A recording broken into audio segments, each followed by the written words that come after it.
Halo teman-teman, gimana kabar kalian semuanya?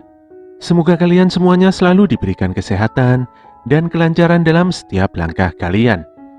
Kali ini kita akan membahas kembali alur cerita Shaman King episode 21, di mana sebelumnya mengisahkan masa lalu Chocolove yang sangat kelam. Chocolove adalah pemuda berandalan yang sudah lupa bagaimana caranya tertawa. Tanpa diduga, dia bertemu dengan kakek Orona yang merupakan shaman dari Amerika Selatan. Hidup Chocolove pun sudah mulai berubah menjadi lebih baik dari sebelumnya. Dia suka tertawa dan hidup lebih produktif. Dia juga mewarisi semangat Orona di dalam roh pendampingnya, yaitu jaguar yang bernama Mick. Sebelum memasuki isi cerita, seperti biasa, buat kalian yang baru saja datang, silahkan untuk subscribe channel ini dan jangan lupa untuk menyalakan notifikasinya supaya kalian tidak ketinggalan info terupdate dari kami. Baiklah teman-teman, langsung saja, inilah Shaman King episode 21.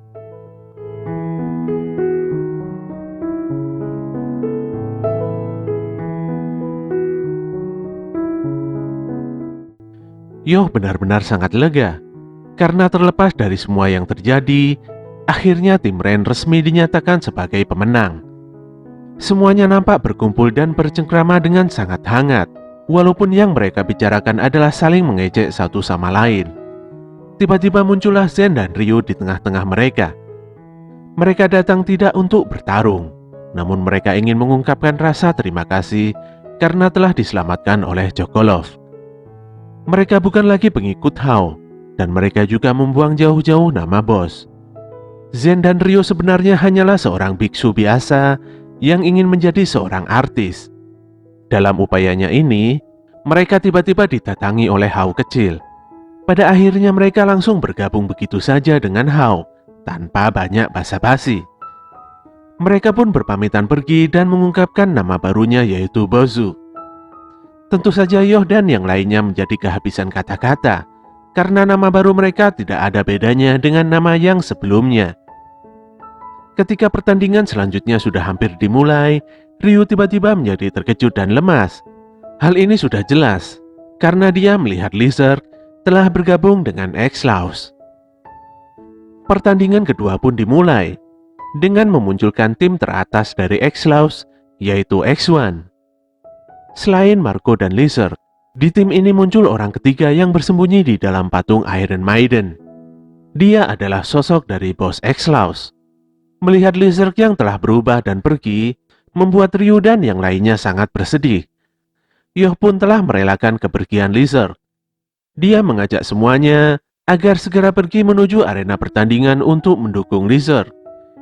Di dalam arena, nampak tim Nile sedang meremehkan X1 karena terdiri dari pria berkacamata, anak-anak dan sebuah zirah misterius.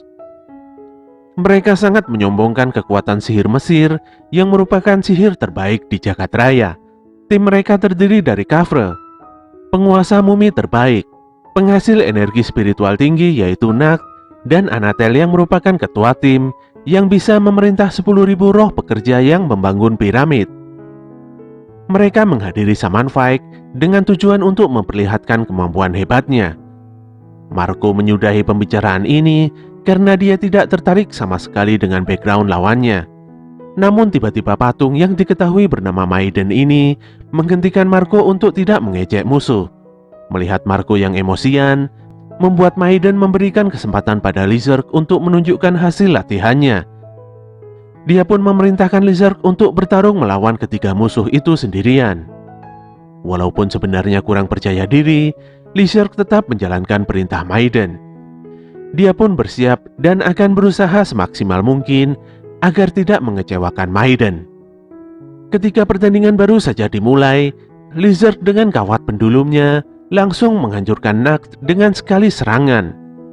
Belum sempat membantu rekannya, mumi Kafre langsung dihancurkan hingga berkeping-keping.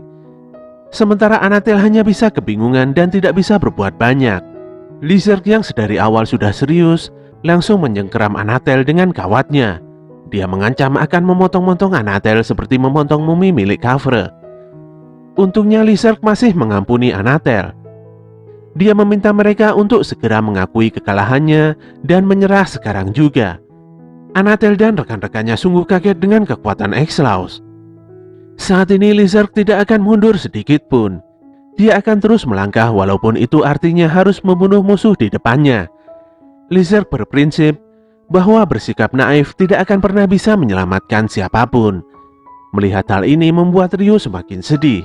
Dalam benaknya, Lizard bukanlah anak yang tega akan mengucapkan hal sekejam itu, apalagi membenarkan pembunuhan atas nama keadilan.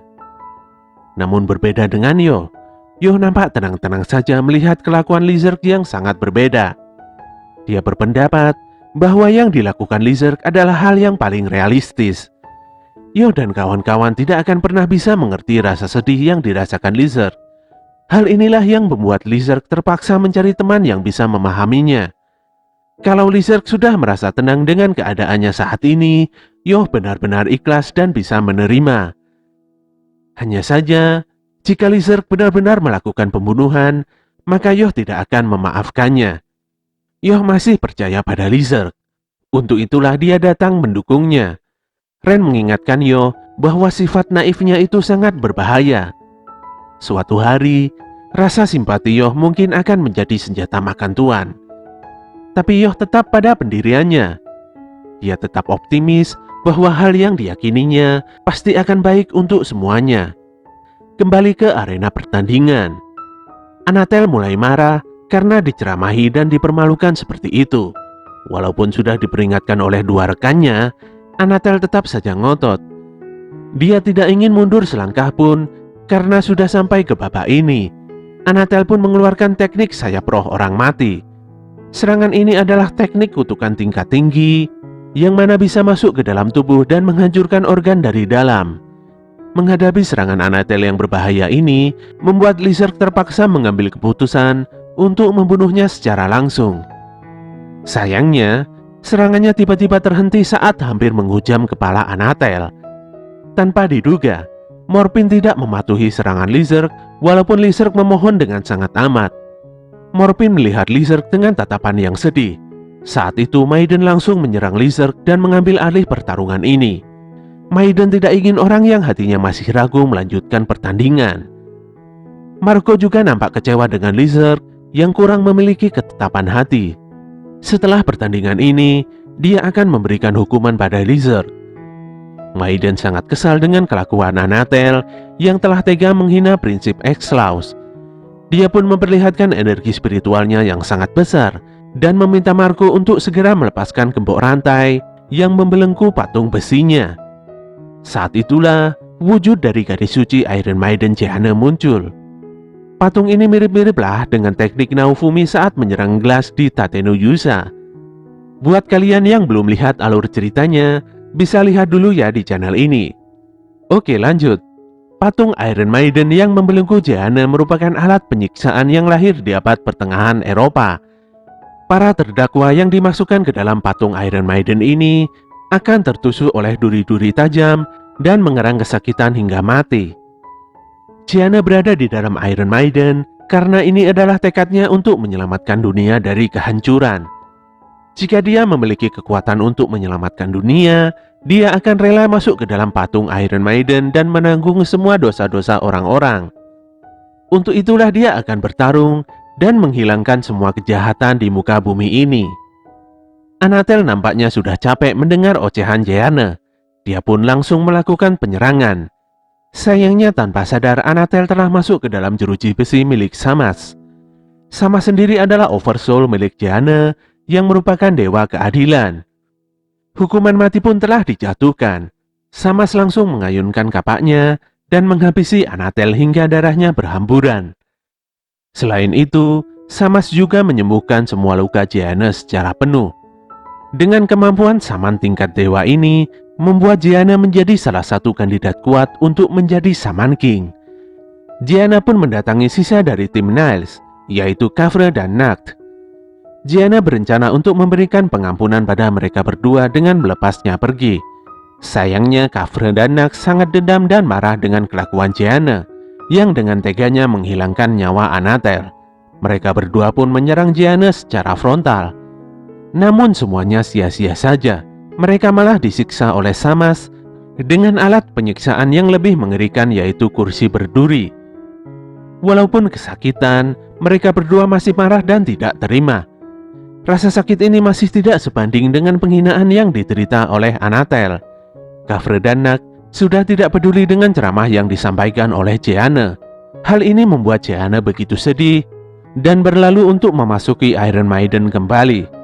Setelah itu, Jeanne memerintahkan Samas untuk membunuh Gavre dengan pisau guillotine yang memenggal kepalanya. Sementara Nak harus meregang nyawa karena patung ABK telah menghajarnya dengan duri tajam yang juga mengincar kepalanya. Jeanne pun mengajak Marco dan Lizard untuk pergi meninggalkan arena pertandingan. Manta yang menyaksikan pertandingan ini langsung saja pingsan karena tidak kuasa melihat pertandingan sekeji ini. Baik Horo-Horo maupun Ryu masih sangat kebingungan. Apakah ini yang dinamakan keadilan? Menghalalkan segala cara untuk mencapai tujuan, bahkan dengan menghilangkan nyawa seseorang. Namun Ren menganggap hal ini wajar, karena siapapun yang menjadi Shaman King haruslah orang yang kuat. Di saat itulah, Yoh mulai nampak serius. Untuk menanggulangi hal yang tidak diinginkan, sepertinya memang harus dia sajalah yang menjadi Shaman King.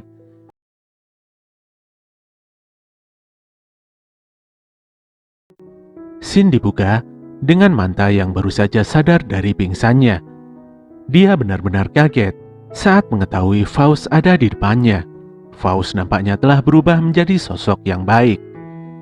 Sangat berbeda dengan sosok Faust saat pertama kali muncul dan berhadapan dengan Yoh. Melihat Manta yang telah sadar membuat Faust benar-benar sangat bersyukur. Dia berada di dekat Manta karena jelas dia adalah seorang dokter yang akan menangani orang-orang yang sakit. Faust menginformasikan bahwa Yoh dan yang lainnya sedang pergi makan. Malam ini adalah pertandingan tim Yoh, jadi mereka harus mempersiapkan diri minimal dengan mengisi tenaganya. Manta nampak sedikit panik mendengar hal ini, karena dia tidak menyangka kalau Shaman Fight akan setragis ini. Namun Faust menenangkannya. Dia yakin timnya bersama Yoh pasti akan menang. Faust hanya menginginkan Manta untuk percaya dan menyerahkan semuanya pada Yoh. Sementara itu di sebuah restoran, Ryu nampak emosi dengan menantang seorang pramusaji di sana. Ana memintanya untuk berhenti dan tetap tenang. Ana begitu kesal. Hanya karena Ryu nanti akan bertanding, dia menjadi tegang dan mencari gara-gara dengan setiap orang yang ditemuinya. Yoh yang berada di seberang meja menenangkan Ana. Menurutnya, mungkin dengan cara begitu, Ryu bisa lebih rileks dan tenang. Mendengar hal ini malah membuat Ana menjadi semakin marah dan memperingatkan Yoh agar tidak terlalu bersantai-santai. Saat itu muncul Ren bersama dengan timnya, yaitu Horo-Horo dan Chokolov. Nampaknya mereka juga berniat untuk makan malam di restoran tersebut.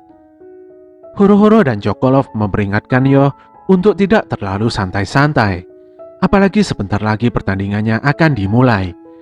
Yoh hanya membalas dengan tenang bahwa dia mungkin akan menang dengan satu kali serangan saja. Hal ini tentu saja membuat seisi restoran tertegun diam dan menatap Yoh dengan tatapan yang tajam. Ren benar-benar tegang dan bertanya apa maksud dari ucapan Yoh tersebut. Setelah menyantap makanan di depannya, Yoh dengan serius menyampaikan bahwa dia telah mempelajari teknik Josenki Ryaketsu dari Anna. Timnya sudah berlatih dengan serius dan menjadi sangat kuat. Hanya itu saja yang ingin disampaikan oleh Yoh. Dia pun mengajak Ryu yang masih saja tegang untuk segera beranjak dari restoran tersebut. Di luar restoran, Yoh dan Ryu sudah ditunggu oleh Faust dan Manta. Yoh akan bergabung dengan Ryu dan Faust dalam pertandingannya nanti dengan nama tim Fumbari Onsen. Selepas Yoh pergi, Horo-Horo nampak dikejutkan oleh seseorang yang nampak kesal dengan sikap Yoh yang sombong. Lelaki ini bertanya-tanya, bagaimana mungkin orang akan menjadi kuat dalam waktu yang singkat? Menurutnya, hal terpenting yang bisa membuat orang menjadi kuat adalah bakat dari lahir, lingkungan, dan usaha yang keras. Apabila bisa dikalahkan dengan sekali serangan, maka harga dirinya akan tercoreng selamanya. Sebelum melanjutkan ocehannya, Huru-huru keburu memotong pembicaraan lelaki ini dan meminta maaf atas sikap Yoh yang seenaknya. Dia maklum jika ada yang kesal dengan sikap Yoh tersebut. Saat itulah Huru-huru menyadari bahwa lelaki ini bersama dengan timnya adalah Iceman yang akan menjadi lawan Yoh selanjutnya. Pemimpin tim Iceman ini begitu sombong dan meremehkan tim Ren karena bertanding dengan lembek pada pertandingan sebelumnya. Hal ini membuat Huru-huru dan Ren sedikit terpancing emosi.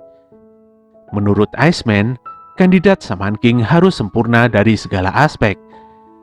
Sementara tim Ren masih kacau balau karena memperlihatkan cara bertarung yang berantakan.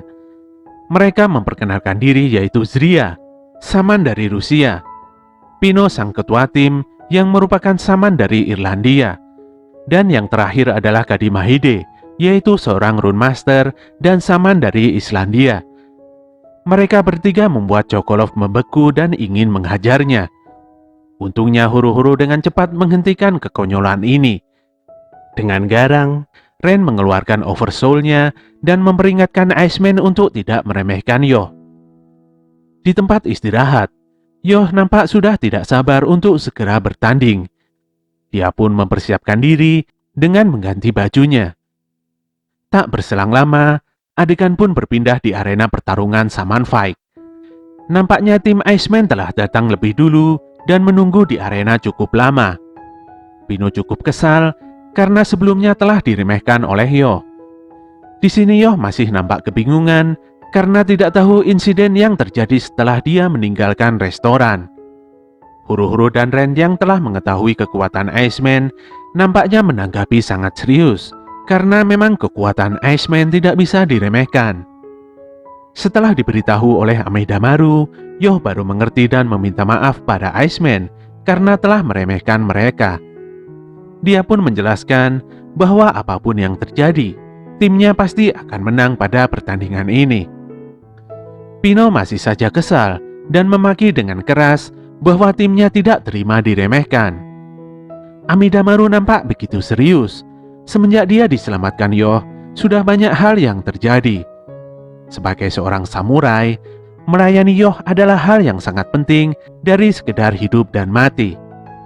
Saat ini adalah waktu yang tepat baginya untuk membalas budi atas kebaikan Yoh. Seketika itu Yoh menunjukkan kekuatan barunya, yaitu Spirit of Sword. Dia menggabungkan pedang Futsu no Mitama dengan Harusame yang di dalamnya terdapat Amedamaru yang telah berubah menjadi roh suci. Sebagai informasi, pedang Futsu no Mitama adalah pedang yang dimiliki oleh dewa pada masa lalu. Pedang ini adalah pedang yang disimpan oleh keluarga Asakura yang merupakan harta karun negara yang membuat gempar apabila dibawa keluar. Namun karena teknik Spirit of Sword memerlukan energi spiritual yang begitu besar, Yoh tanpa berdosa meminta Amedamaru untuk kembali ke wujud rohnya saja. Pino benar-benar bingung karena Yoh mengeluarkan kekuatan yang tidak pernah dia ketahui. Melihat kejadian ini, membuat Ren pergi karena hasil dari pertandingan ini sudah terlihat. Dia sangat kesal diledek oleh Huru-huru karena kekuatan Yoh sungguh di luar nalar dan sulit diimbangi. Sepertinya tidak lama lagi, dia juga akan mengeluarkan kekuatan tersembunyinya. Pertandingan pun akhirnya dimulai. Tim Iceman langsung memulai penyerangan dengan mencoba melibas musuh yang terlihat lemah yaitu Faust. Kadi Mahide langsung menghancurkan kursi roda Faust hingga membuatnya terpental jauh. Tanpa diduga, Faust ternyata bisa berdiri. Dia menggunakan tulang anjingnya untuk menjadi kakinya, sementara kaki aslinya diberikan pada Elisa yang merupakan roh pendampingnya. Lagi-lagi Pino menjadi kaget karena tim Fumbari Onsen benar-benar tidak tertebak. Dia dan timnya langsung mengerahkan serangan kombinasi, yaitu Ice Launcher untuk menjatuhkan Faust. Tapi anehnya, Faust malah mengorbankan dirinya sendiri untuk melindungi Eliza.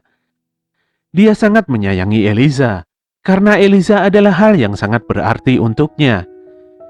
Pino dan timnya menganggap Faust sudah benar-benar gila, karena sampai segitunya melindungi roh yang sebenarnya tidak bisa terluka. Ketika Iceman berniat akan menyerang Yoh, Faust langsung menghentikannya.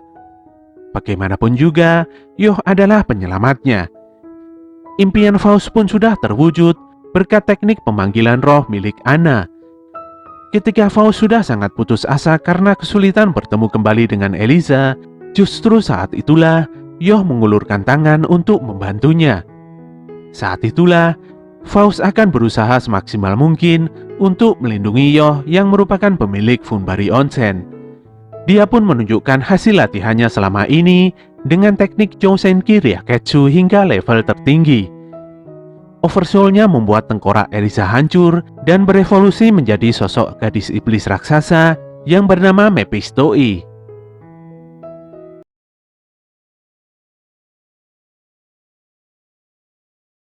Faust menjelaskan pada Iceman bahwa saat ini Eliza memang sudah benar-benar menjadi iblis. Nama Mephisto memiliki arti Mephistopheles, iblis yang dipanggil oleh leluhurnya yaitu Johann Faust. Faust sendiri saat ini sudah bertahun-tahun mempelajari penelitian ini untuk membangkitkan Eliza. Sementara huruf E sendiri adalah nama dari Eliza. Sekitar 500 tahun yang lalu, sebelum turnamen Samanfight dimulai, Johann Faust terlahir di Jerman. Dia adalah seorang ilmuwan yang haus akan segala hal yang berbau pengetahuan. Sosok tampan ini nampaknya sudah kehilangan akal, dan demi mendapatkan segala pengetahuan di dunia, dia menukar nyawanya sendiri. Hal ini dilakukannya untuk bisa memanggil iblis agung yang disebut sebagai pangeran neraka, dan tidak lain itu adalah Mephistopheles. Dengan Jousenki Ryaketsu, Eliza sendiri saat ini memiliki wujud oversoul yang tidak akan pernah bisa dilukai. Dia juga mempunyai senjata unik, yaitu pisau bedah, gunting bedah, jarum bertangkai, dan bahkan suntikan vaksin. Sekali lagi Faust sangat membanggakan Eliza. Dia tertawa sendiri hingga membuat beberapa penonton ketakutan. Pino menjadi kesal sendiri mendengar ceramah Faust. Dia marah dan mengancam akan membunuh Faust. Namun Kadimahide berkata pada Pino bahwa ada hal yang tidak beres dengan tim Funbari Onsen. Zoria nampak setuju dengan pendapat Kadimahide. Zoria mengungkapkan bahwa energi spiritual Funbari Onsen sangat tinggi dan tidak normal. Pino sebenarnya sudah menyadari tingginya energi spiritual tim Funbari Onsen. Hanya saja dia tidak ingin dianggap lemah dengan tidak melakukan perlawanan sama sekali. Tim Iceman begitu waspada karena mereka benar-benar merasa terintimidasi oleh sesuatu yang selama ini tidak pernah mereka rasakan. Pino berpendapat bahwa Oversoul itu berkiblat pada kekuatan jiwa. Dia menunjukkan keseriusannya dan tidak akan terintimidasi oleh status musuh. Kadimahide sudah tidak bisa menghentikan langkah Pino. Pino sendiri menginginkan Zoria dan Kadimahide mendukungnya. Bagi Iceman, kemenangan adalah sebuah jalan hidup yang mereka yakini. Pino pun mulai menyerang dengan kekuatan roh sucinya yang bisa membekukan segalanya. Selama ada unsur air di udara, Pino bisa dengan mudah membekukan musuh yang dihadapinya. Dia langsung menyerang Yoh dengan kekuatan es berbahaya. Namun dengan sigap, Ryu langsung melindungi Yoh dengan tubuh besarnya.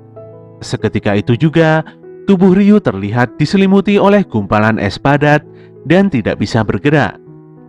Memanfaatkan peluang yang ada, Kadimahide dan Zoria langsung bergerak dan bermaksud untuk menghancurkan tubuh Ryu yang tidak berdaya. Sayangnya, perkiraan mereka salah. Ryu dengan mudah melelehkan semua es di tubuhnya dengan kekuatan samanya. Dia tidak akan kalah hanya dengan serangan sekecil ini.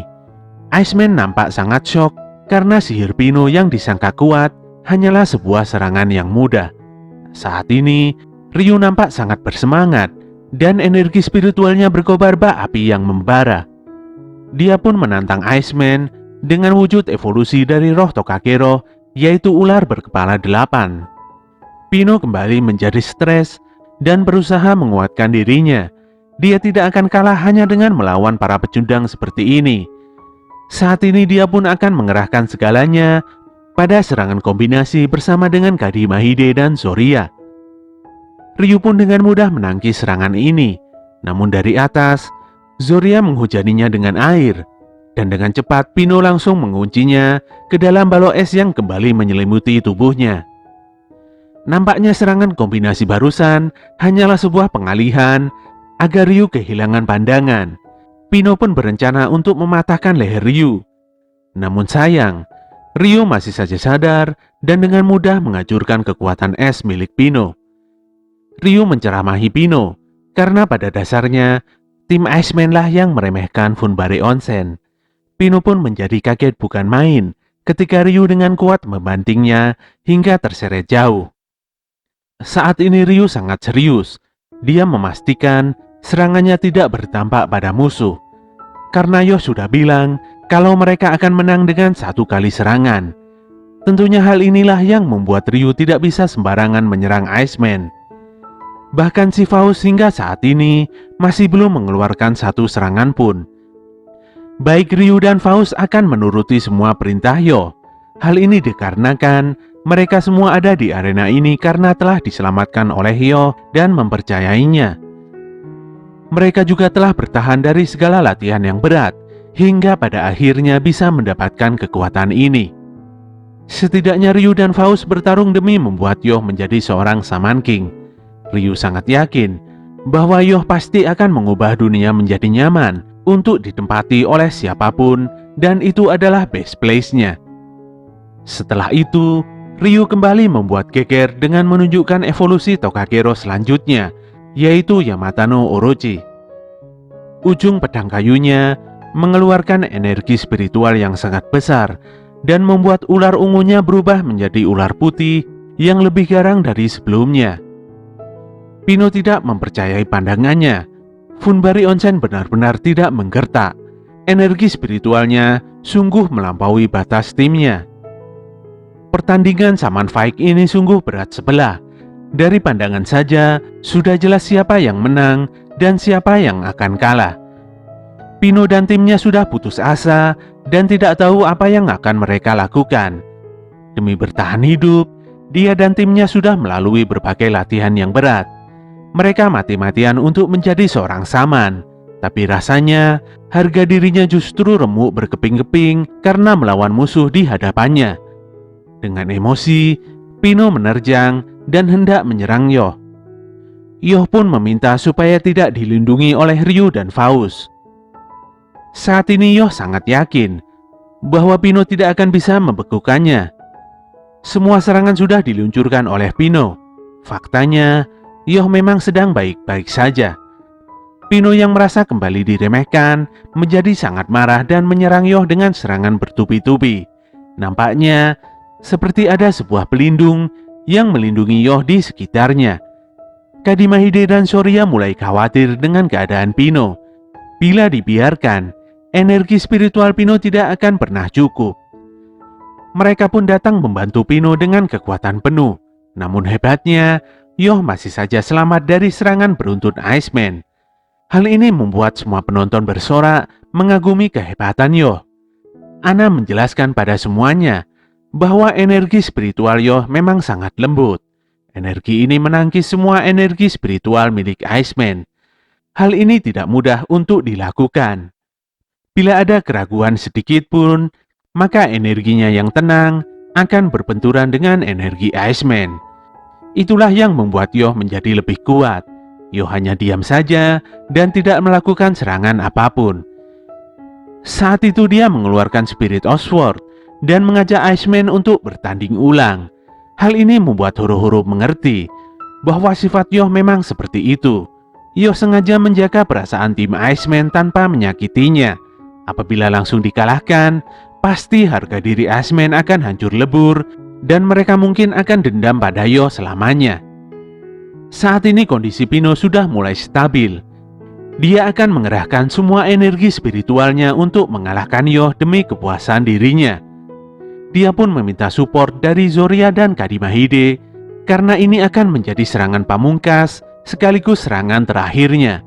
Iceman pun mengeluarkan sebuah gunung es yang sangat besar, yaitu Aurora Hogyokuten, di mana gunung es ini terlempar ke udara dan mulai menghujani Yoh. Yoh pun mulai serius dan menangkis serangan es ini dengan kilatan pedangnya. Pino pun nampak tersenyum, walaupun dia sudah menyadari akan kekalahan timnya.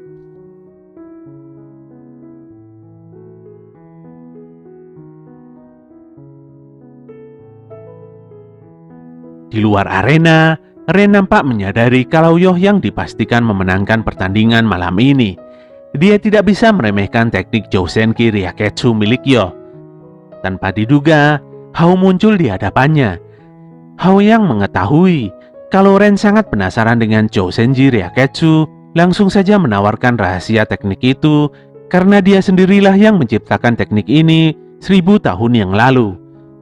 Sebenarnya Ren berniat pergi, namun dia sedikit penasaran. Hanya saja Ren tidak mau ambil pusing. Dalam menghadapi rintangan apapun, dia hanya perlu menghadapinya saja dengan kekuatannya. Namun Hao terus saja memprovokasi Ren. Hao meyakini kalau Ren saat ini pasti akan kalah dengan teman-teman Yoh yang lainnya. Ren yang sekarang ini berlagak seperti orang yang kuat, padahal dia sebenarnya lemah. Ren pun menodongkan tombaknya pada Hao. Dia tidak ingin berbasa-basi dan meminta Hao untuk mengutarakan maksudnya. Dengan tenang, Hao meminta Ren untuk menjadi aliansinya. Hao berjanji akan membuka semua rahasia teknik Jousenji Ryaketsu dan segala hal tentang dirinya pada Ren. Hao pun kembali memprovokasi Ren. Bila Ren tidak melakukan apapun, maka dia tidak akan bisa mengejar ketertinggalannya dari Yoh. Ren pun langsung terpancing dan menyerang Hao. Namun tentu saja, serangan Ren dengan mudah dihentikan oleh Hao. Hao sendiri sudah menduga kalau jawaban Ren pasti akan seperti ini. Dia pun berlalu pergi dan memastikan bahwa suatu hari nanti, Ren pasti akan bergabung dengannya. Saat itu, tombak milik Ren langsung remuk berkeping-keping. Nampaknya Oversoul milik Hao tersembunyi di dalam mantelnya dengan sebuah perantara yang tidak kasat mata. Ren benar-benar sangat kesal dan langsung membanting gagang tombaknya. Dia marah sekaligus sangat ketakutan menghadapi energi spiritual milik Hao yang begitu besar. Sementara itu di restoran, Pino dan teman-temannya berpamitan pada Horo-Horo untuk segera kembali ke kampung halamannya. Saman Fight untuk Pino memang sudah berakhir. Namun anehnya, Zoria dan Kadimahide justru terlihat sangat lega sekarang. Mereka sangat bersyukur bisa bertemu dengan Yoh, dan mereka juga yakin bisa menyerahkan semua cita-cita dan harapan pada Yoh. Di sisi lain, Yoh yang sedari tadi ditunggu teman-temannya di restoran, malah nampak sedang berada di bibir pantai untuk menemui Lizard. Pandangan matanya sangat tenang menghadapi Lizard yang nampak sangat tidak bersemangat.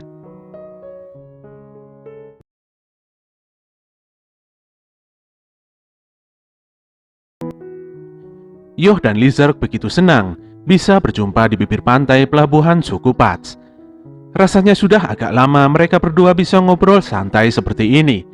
Yoh menanyakan kabar Lizard dan dia sungguh bersyukur melihat kondisi temannya ini sedang baik-baik saja. Dia pun berpamitan pada Lizard untuk segera kembali karena besok harus bangun pagi dan memulai kegiatannya. Bagi Yoh, asalkan melihat kondisi Lizard baik-baik saja, itu sudah sangat cukup baginya. Lizard merasa tidak enak karena Yoh sudah susah-susah mencarinya. Jadi dia tidak bisa mengabaikan Yoh begitu saja. Dia mengungkapkan bahwa sebenarnya dia ingin meminta maaf pada Yoh. Di Amerika, Yoh sering membantunya menyelesaikan masalah. Namun saat ini dia mengambil keputusan besar bergabung dengan X-Laws tanpa bicara apapun pada Yoh. Hal ini membuat Lizard merasa bersalah karena telah mengkhianati kepercayaan Yoh. Saat bersama dengan Yoh dan yang lainnya, Lizard merasa goyah dan takut akan kelemahan dirinya sendiri. Tapi Yoh tidak ambil pusing karena memang sudah sifatnya yang santai, di mana dia tidak memaksa Lizard untuk menjelaskan semuanya secara detail. Ketika Yoh menyadari ada lebam di tubuh Lizard, dia pun mengalihkan pembicaraan dan berpamitan untuk segera kembali. Yoh juga mengingatkan Lizard untuk mengunjungi teman-teman yang lainnya, serta tidak terlalu memaksakan dirinya. Di dalam hatinya, Lizard sungguh berterima kasih pada kebaikan hati Yoh. Namun ketika akan beranjak pergi, Yoh dihentikan oleh Marco dengan menodongkan pistol malaikatnya. Marco marah-marah pada Lizard dan menamparnya karena tidak taat pada aturan jam malam. Melihat hal ini membuat Yoh benar-benar sangat marah.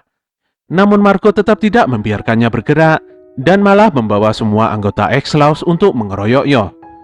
Marco ingin mengorek informasi dari Yoh karena dikhawatirkan mungkin saja dia adalah pengikut Hao.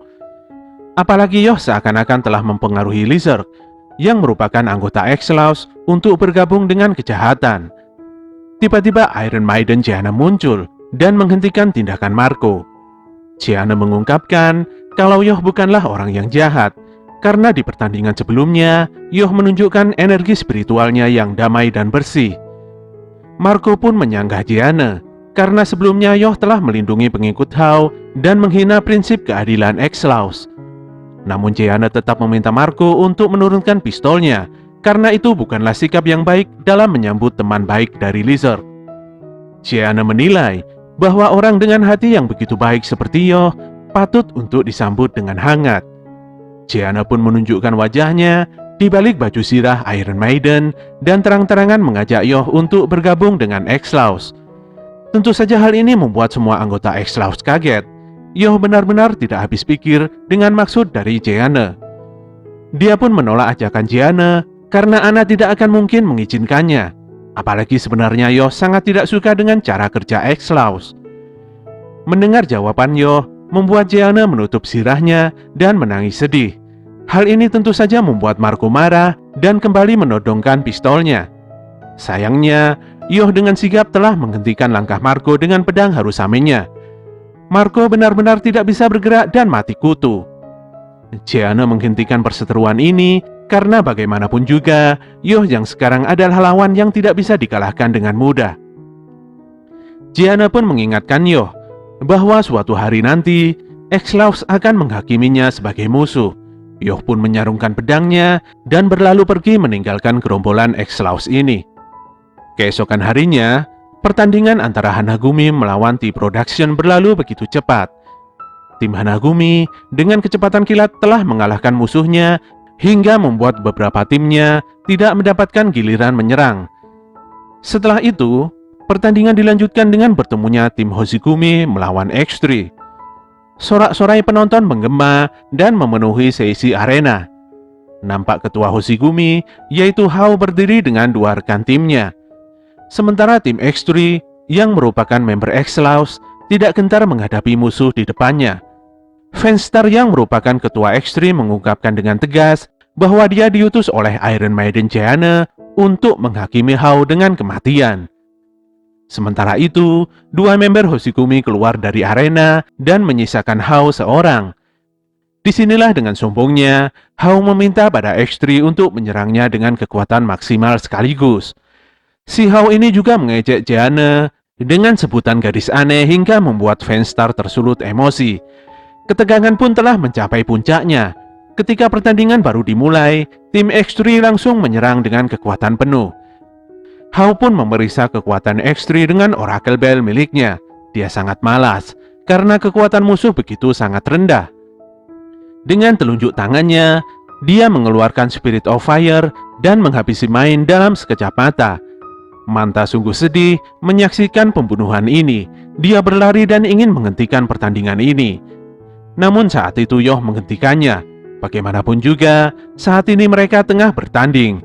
Yoh sebenarnya sangat kesal, tapi bukan hal yang bijak jika harus mencampuri pertarungan orang lain. Fanstar dan Kevin mulai menganalisa serangan Hao yang memiliki serangan tingkat tinggi. Mereka harus menemukan celah perantaranya agar bisa memberikan data pada Gianna. Tindakan mereka berdua sungguh tidak bisa dipahami. Di saat rekannya telah tewas, mereka berdua malah bersikap biasa dan santai. Kevin pun mulai maju mendatangi Hao. Dia juga menunjukkan wajahnya yang telah rusak di balik topeng tersenyumnya. Dia datang sejauh ini untuk mengalahkan Hao dan membalas dendam atas perbuatan buruknya 10 tahun yang lalu. Hao pun menanggapi dengan santai dan tidak habis pikir, padahal sudah tahu akan kalah. Tapi Kevin tetap datang untuk mati di tangannya. Kevin dengan roh pendampingnya yaitu Ramiel melakukan serangan pada Hao secara frontal. Tapi dengan kecepatan kilat, Spirit of Fire telah berada di belakang Ramiel dan mencengkeramnya dengan api merah membara hingga membuatnya tewas di tempat. Melihat pertandingan ini membuat Yoh sadar, member X-Laws akan mengorbankan segalanya untuk mengalahkan Hao. Dia sangat memahami hal ini karena kemarin telah bertemu dengan mereka. Sementara itu Lizard sangat bersedih melihat hasil pasti dari pertandingan ini. Di matanya, Mine, Kevin, dan Venstar adalah rekan-rekan yang baik hati. Mereka sudah tahu akan tewas dalam pertandingan saat ini. Jadi mereka meminta Lizard untuk tidak meratapinya. Lizard menangis, namun Gianna menguatkannya dengan memastikan bahwa pertandingan masih belum usai. Sayangnya, Venstar akhirnya juga dikalahkan hingga membuat Lizard memekik memanggil namanya. Pertandingan yang berat sebelah ini sungguh menyayat hati. Tapi sepertinya Venstar masih belum menyerah. Walaupun akan meregang nyawa, dia sangat bangga karena bisa memberikan data tentang perantara dari Oversoul milik Hao. Hao pun mengakui bahwa Venstar lumayan tangguh dari kedua rekannya yang tewas tadi. Dia mengungkapkan bahwa memang perantara dari kekuatannya adalah udara. Api membutuhkan udara untuk terbakar. Jadi sudah sangat jelas, Spirit of Fire memerlukan udara untuk memaksimalkan potensinya. Mendengar pengakuan Hao, membuat X-Law sadar bahwa Hao adalah musuh yang sulit dihadapi walaupun sudah ketahuan rahasia dari kekuatannya. Venstar pun mulai mengeluarkan senjata andalannya, yaitu Hand Grenade X, yang selalu dibawanya untuk menghadapi kondisi yang tidak terduga saat ini. Granat ini adalah granat modifikasi yang mana bisa membakar seluruh oksigen di udara. Dengan demikian, maka Hao dipastikan akan menderita kesakitan karena tidak ada lagi yang akan melindunginya. Sesaat kemudian, Venstar mengaktifkan granatnya hingga membuat seisi arena terbakar sangat hebat. Efek dari ledakan ini tidak sampai ke bangku penonton karena sudah dijelaskan di awal bahwa kekuatan dari barrier pelindung arena Shaman Fight dilindungi oleh sihir yang sangat kuat. Horo-Horo tidak bisa berkata apa-apa. Dia sangat yakin kalau Hao pasti tidak akan selamat dari serangan tersebut. Namun Yoh memastikan bahwa Hao masih selamat. Dia sangat marah dan tidak sabar kapan bisa bertanding melawan Hao. Sebenarnya, Yoh sudah tidak mau marah lagi. Namun dia menangis dan sangat emosi. Hingga kapankah puasnya, Om Yoji Agung Asakura Hao bertindak seenaknya dengan merenggut nyawa orang yang tidak bersalah.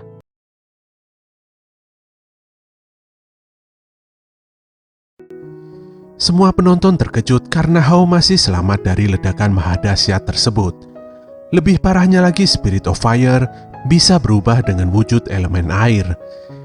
Miki Hisa yang sedari awal menyaksikan pertandingan ini menjelaskan tentang Suikokuka, yaitu air yang bisa memadamkan api. Karena itulah, ketika Venstar meledakkan diri, maka secara otomatis Spirit of Fire berubah menggunakan elemen air untuk melindungi dirinya beserta dengan Hao. Selain itu ada pula Kasodo, yaitu api yang menciptakan bumi, Dosogon, bumi yang menciptakan logam, Gonsosui, yaitu logam yang menciptakan air. Itu semua adalah hukum alam. Hukum alam tersebut dijelaskan dengan simbol bintang yang berada di tangan kanan Hao. Dalam simbol itu terdapat 5 buah elemen, yaitu kayu, api, bumi, logam, dan air. Elemen tersebut memiliki hubungan yang sangat erat antara satu dengan yang lainnya. Hubungan pertama adalah hubungan yang saling menghancurkan. Hubungan yang satu lagi adalah hubungan timbal balik. Mereka yang memiliki seluruh pengetahuan tentang 5 elemen ini akan dapat menguraikan seluruh rahasia alam, lalu dapat mengendalikan dan mengubah seluruh elemen itu sesuka hatinya. Itulah inti dari kekuatan sejati dari Onmyoji Agung Asakura Hao. Dengan serius, Yoh pun menjelaskan tentang asal-muasal Asakura Hao pada teman-temannya. Dia sendiri juga baru paham tentang Hao pada latihan sebelumnya. Tentu saja hal ini membuat yang lainnya sangat kaget, apalagi terdapat marga Asakura di depan nama Hao. Horo-Horo yang sedikit geram benar-benar ingin mengetahui apa sebenarnya hubungan antara Yoh dan Hao. Namun di sini Yoh mengungkapkan bahwa dia tidak ingin semua teman-temannya terseret dalam urusan pribadi keluarga Asakura. Saat itu, Anna langsung memotong pembicaraan tersebut dan mengatakan kalau Hao adalah leluhurnya yang hidup 1000 tahun yang lalu. Dia juga menekankan agar yang lainnya tidak ikut campur dalam urusan ini atau akan mengalami penderitaan tiada henti. Sepertinya penjelasan Yoh sudah sangat cukup untuk membuat Ren memahami situasi yang tidak menentu saat ini. Ren menyadari bahwa sosok yang diperlihatkan Lily Rara 500 tahun yang lalu adalah benar-benar Hao. Hao terus bereinkarnasi, hidup ke dunia dan melakukan perjalanan 1000 tahun hanya untuk mendapatkan rekan roh terkuat dan finalnya adalah menjadi seorang Shaman King. Pada 500 tahun yang lalu, Hao bereinkarnasi menjadi bagian dari suku Pats agar bisa mendapatkan Spirit of Fire. Dan tentu saja, jika digabungkan dengan teknik Om Yoji-nya, dia akan memiliki Oversoul terkuat. Kembali ke arena pertandingan, Hao begitu nampak kesal karena X3 berhasil memojokkannya. Dia pun berkata bahwa tidak akan menyia-nyiakan kematian X3 begitu saja. Saat itu dengan kekuatannya, Hao memanggil jiwa Main, Kevin, dan Fanstar. Tindakan bodoh X3 yang dengan gagah berani, bahkan dengan mempertaruhkan nyawa, membuat Hao mengakui kekuatan tekad dan jiwa mereka yang kuat. Hao pun mengapresiasinya dengan memerintahkan Spirit of Fire untuk memakan jiwa mereka. Hal ini tentu saja membuat Spirit of Fire menjadi lebih kuat dan mewarisi tekad dan kemampuan dari X3. Di lain tempat, kepala suku Pats mengungkapkan tentang 5 roh elemen agung yang mana adalah roh agung alam yang terbentuk dari jiwa-jiwa yang dulunya merupakan bagian dari roh agung dengan mengekstrak sifat uniknya. Dengan kata lain, Spirit of Fire adalah roh api terkuat yang terlahir dari roh agung, dan dia akan semakin bertambah kuat dengan melahap jiwa lawannya. Jadi sudah bisa dipastikan pada setiap pertandingan, Spirit of Fire akan terus bertambah kuat. Di sisi lain, Silva menemui Radim yang merupakan wasit pertandingan Shaman Fight.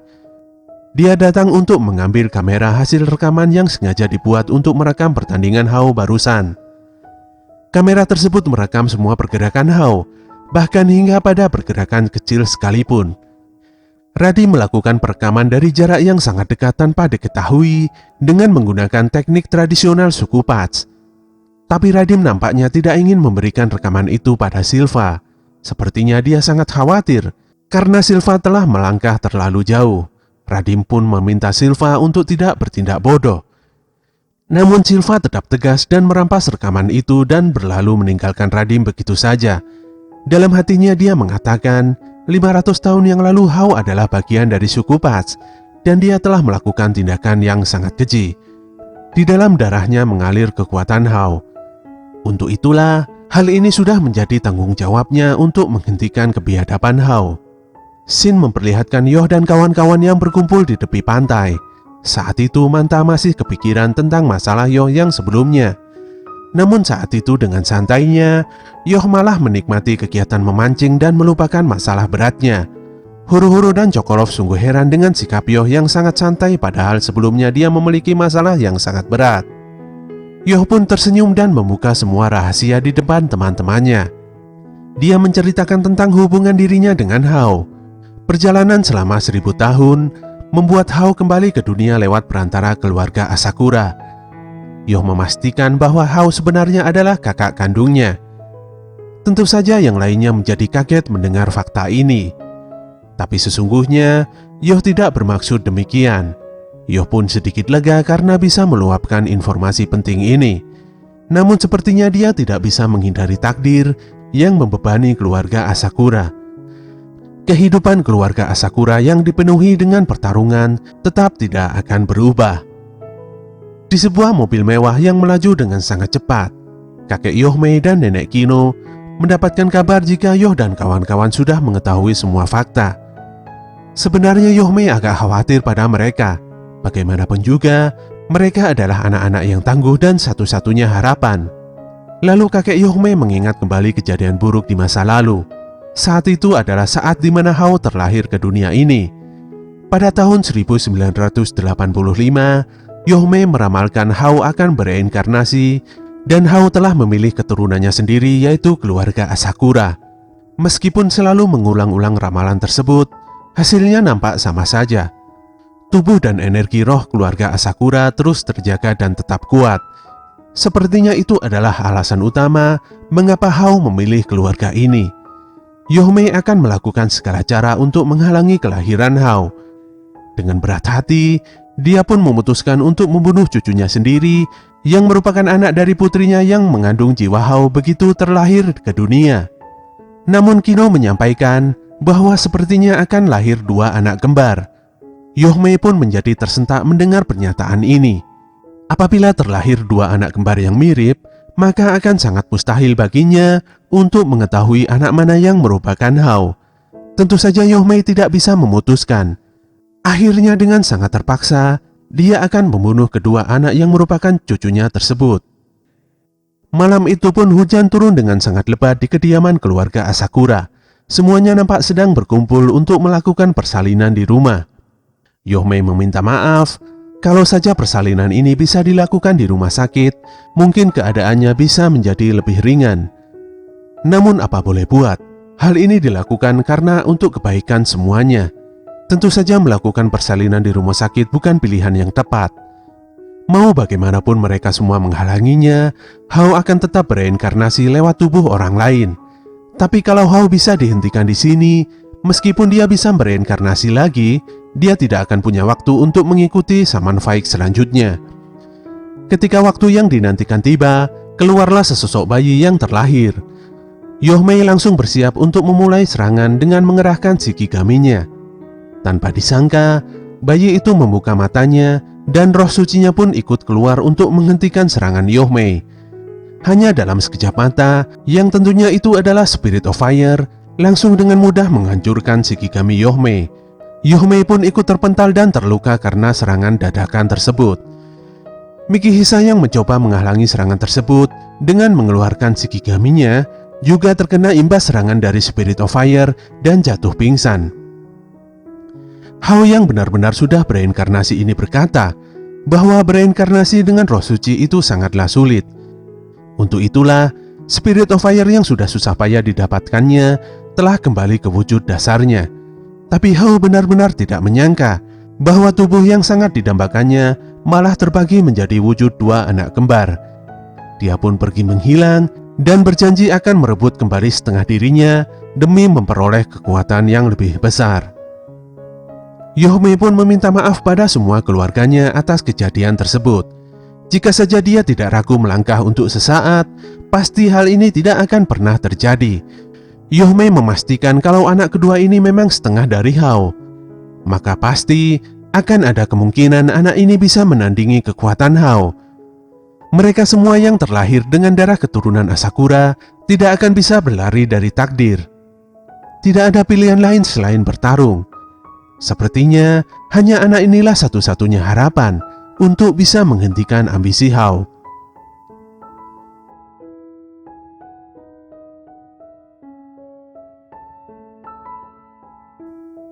Oke teman-teman, itulah akhir dari cerita Shaman King episode 25. Semoga kalian semuanya suka dan tidak bosan untuk terus mengikuti ceritanya. Kritik dan saran akan selalu kami tunggu demi kebaikan channel ini. Bantu kami untuk terus mengembangkan channel ini dengan klik tombol like, komen, dan subscribe. Apabila info dari channel ini bermanfaat, silahkan kalian bagikan kepada teman-teman kalian. Tetap semangat dan sampai jumpa di konten kami selanjutnya.